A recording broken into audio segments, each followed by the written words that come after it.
Hey everyone, I decided to sit down and do a video about how this cancer diagnosis started and where this journey has led. There's a lot to it, a lot of information. I'll try to remember everything and hopefully make it make sense. It's a lot. But basically back in September, noticed something was off, and my lymph node was also already inflamed at that point. I thought maybe I had just pulled a muscle underneath my arm, not really realizing what was going on. Anyways, went to just an annual doctor appointment and was like, I'll just mention it then at the end of September. I don't exactly remember when I noticed it all. I know in August I hadn't noticed anything, but in September I did. So anyways, went to that appointment at the end of September, and the doctor was like, yeah, we need to get imaging done. Like there's probably something up. So thought, okay, wasn't like too worried. But then finally on October 8th, had a mammogram and ultrasound done. And I think at that point then, mostly just by their reactions and whatnot at the imaging center, realized that it was bad at that point and that it was cancer. Didn't know how bad, but realized that it was. And my doctor was in Joplin, Missouri, and so they had sent me to Kansas for imaging, just trying to get me in as quick as possible at these different places. Then ended up getting sent up to Springfield, Missouri for a biopsy of the spots on October 17th. And so they did biopsies on both sides, and then did a lymph node biopsy as well. And then a couple days later, we got the results back from that the left side was fine, but the right side was cancerous, and there was cancer in the lymph node as well. And that's whenever we found out that it was the specific type of cancer is invasive ductal carcinoma. So that means that the cancer started in the milk ducts, and then once the milk duct couldn't contain the bad cells anymore, then it exploded out into the tissue and became a tumor, and then just kept spreading from there. So we found out that it was invasive ductal carcinoma. And then also from that pathology report, we found out that with different types of breast cancers, you can have breast cancers that have receptors for estrogen, progesterone, and then some of them have a protein called HER2. And so if your breast cancer is one of those three types, the cancer basically has a receptor, and they can package chemotherapy with that receptor and give it to the cancer, and it's has a greater response of because the cancer accepts it and it kills it, and it's called a targeted chemotherapy. But whenever the pathology came back, we found out that it was triple negative. So that means that it does not have any of those receptors at all. So there's no targeted chemotherapy at all for it, which isn't good. So triple negative breast cancer only makes up about 15% of all breast cancers. It's a fairly small percentage of the cancers anyways. So at that point we knew that it was not good, and that it was in my lymph nodes. And so we knew that time was of the essence to get going on something, to stop it. And we also found out with that pathology that the cancer was very, very, very aggressive, which triple negative tends to be. But they basically just like marked it as, you know, like the highest aggression that they could, basically. And so at that point, I needed to meet with an oncologist to make up a treatment plan to go forward. And so since I was kind of stuck in Missouri networks, insurance wasn't paying for everything. So anyways, we jumped through the hoops to get transferred to Tulsa, so that insurance would cover. And so basically, once we got transferred to Tulsa, they quite rapidly in a week, kind of got appointments and everything lined out. So initially I met with an oncologist November 3rd, met with a surgeon November 4th. Then on November 5th, they did a PET scan, which a PET scan is where they basically package radioactive liquid in glucose and give it to you through your vein. And then you sit there for an hour waiting for the radioactive to go through your body, and then they put you through a scanner. And so that the cancer will feed on the glucose, the radioactive material, and then you have a scan showing up with kind of like hot spots basically of radioactivity, and then you can see where the cancer is at. And so the PET scan, they call it thighs to eyes, because that's the portion of your body that it scans and looks to see where else the cancer might be. And so I had that on November 5th, and then on November 6th we had the results back, and they called us into the office, of course, and that's whenever we found out that it had already metastasized to my bones. And so on the screen on the PET scan, they showed us, you know, kind of like rolling through my body, that there was cancer spots like in different bones in my pelvis area, like on my hips and different places. There was cancer up my spine, like the middle of my back, and then a lot on my neck. And but that there wasn't any cancer in any of my organs. But with it being in my bones, that put it to a stage 4. And basically the staging of cancer these days, all that stage 4 means is that it's metastasized to a distant part of your body from where it originated. And so a lot of times, like, you know, stage 4 doesn't necessarily mean that it's terminal for a lot of cancers. But with this particular one, it does. So that was a hard day. That was a hard conversation to have. Is basically with triple negative breast cancer, there's no targeted therapy. So they only can throw like your more generic chemotherapies at it. So whenever I was stage 3 and they thought it was just in my lymph nodes, they were gonna throw like 4 different chemotherapy drugs at it, a heavy regimen, because the lymph nodes are more responsive to chemotherapy. And so sometimes if they can get it out of your lymph nodes, then they'll do surgery, of course, to cut it out everywhere else, follow it up with like radiation to try to make sure that it's gone. And so then it's only a 50-50 shot with triple negative to cure it that way, but you have a 50-50 shot of that working.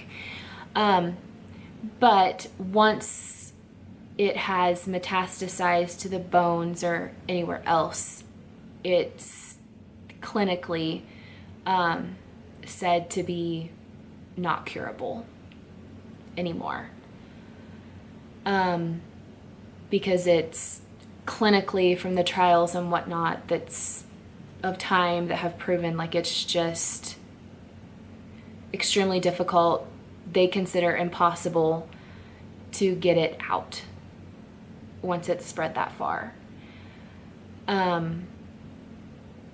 And the terrible thing about cancer is that as it's like its own machine inside your body, because as it grows, it learns. And so it learns how to grow faster. It learns how to feed on more things. And it learns as it goes how to evade your immune system, how to evade chemotherapy, how to evade all of this stuff. Like it learns very quickly how to evade and how to survive and how to duplicate faster and faster, which is terrible. And so basically they switched to a regimen that is based on just giving you chemotherapy to slow it down, to like give you more time. And so, and they don't even promise that that will work either. And so, basically the doctor was like, you've got 6 months to 2 years on average is what they see. And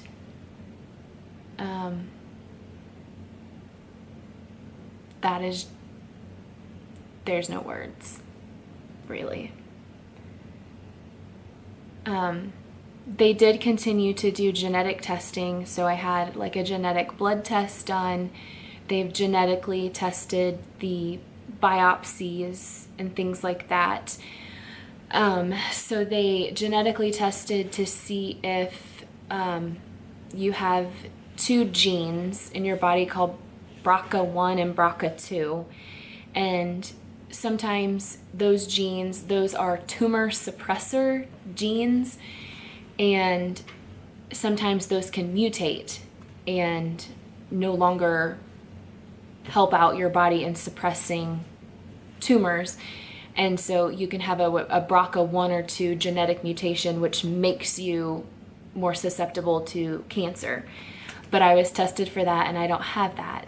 So that's not the reason why I have cancer so young, diagnosed at 32, but I'm 33 now. And so that's not a factor. There's nothing hereditary about the cancer that I have. So that's good news for my girls, that I don't have those gene mutations. None of it's hereditary. And then they also did genetic testing to see if a immunotherapy would work against targeting the cancer, and that came back negative as well. That immunotherapy won't work. So we found that out today, that I won't be getting any immunotherapy because they say that won't work. So that was more bad news. So it kind of feels like every appointment through this journey, the news just got worse and worse and worse. That we haven't, received any positive news yet. So the plan is, for now, we are targeting it with a chemotherapy called Abraxane. There's a bunch of different names for it. And I've had 3, you have them once a week. I've had 3 chemotherapy treatments. They also gave me Zometa, which is like a bone strengthening acid, with my first chemotherapy treatment. You don't get that every time though. Since the cancer is in my bones, it's eating my bones away, and so then that puts calcium into my bloodstream. And so you can't have too much calcium in your bloodstream, and so that medicine works to push the calcium in your blood back into your bones. And so the first week I had side effects from that, from the Zometa, like flu-like symptoms, fever, chills, body aches. It was rough for a couple of days. But that side effect was from the Zometa. And so the other 2 weeks that I just had the chemotherapy treatment, I didn't have any side effects at all, aside being a little extra emotional from the steroid. They give you a steroid with your chemotherapy. But other than that, no side effects at all, which is good. But I'm also not receiving some of the severe, chemotherapy drugs that are much worse. This one's not one of those that are more potent, or I don't know what you would call it. So basically, so I'll have 4 rounds of chemotherapy, which that's the definition of what constitutes a round of chemotherapy. I think depends on the specific chemotherapy that you're getting. And so 3 chemotherapy treatments make up 1 round. So 3 weeks is 1 round. And so I'll have 4 rounds of this chemotherapy. And then I think, I'm not 100% sure, but I think they'll probably do imaging again after that to see what has worked, hasn't worked, and all of that. So I should finish up the 4th round of chemotherapy in February of 2026. So in between that time, I'm doing chemotherapy, and I'm taking some over-the-counter type supplements to go along with it. And you just kind of wait, which is hard. Just pray and wait, and that's all you can do. Whenever I do get chemotherapy, I'm putting my hands and stuff on ice, because this type of chemotherapy can cause neuropathy in your hands and feet, which is basically the chemotherapy killing the nerves in your hands and feet. And if that was to happen, from now until February, then treatment may have to change, because it's irreversible. That kind of damage is irreversible, and then your hands and feet would be like glass shards, basically, permanently, which is not good. But anyways, so I am doing that when I get treatment. There's a lot. This is a lot. I don't even know if I'm remembering quite everything. But yeah, otherwise, to know why, you just don't know why this has to happen. And I just take every day just doing the best I can with it, and trusting in God that He has a plan, and that He has a miracle coming my way. So my faith keeps me going every single day, and just fighting to beat it against the odds that's been handed to me. And the girls, they know what's at stake. I don't think that they can quite comprehend the fullness of it all. But they understand, and it's on their minds a lot. You can tell. Just a couple of days ago, we were in Walmart, and Brooklyn walked up and grabbed Nathan's hand and was just like, "Daddy, I don't want Mommy to die." And so it's a constant thought, a constant it's just a constant thing in our lives. And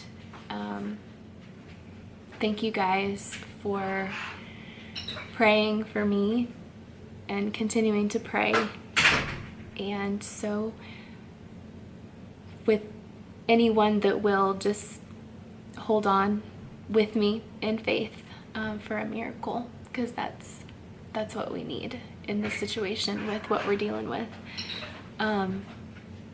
But thank you so much to everyone that has prayed and sent cards, and we appreciate it so much. That is what helps get me through each and every day, is knowing that I have all of you guys. Anyways, try not to get emotional in this video. We will talk to you guys later.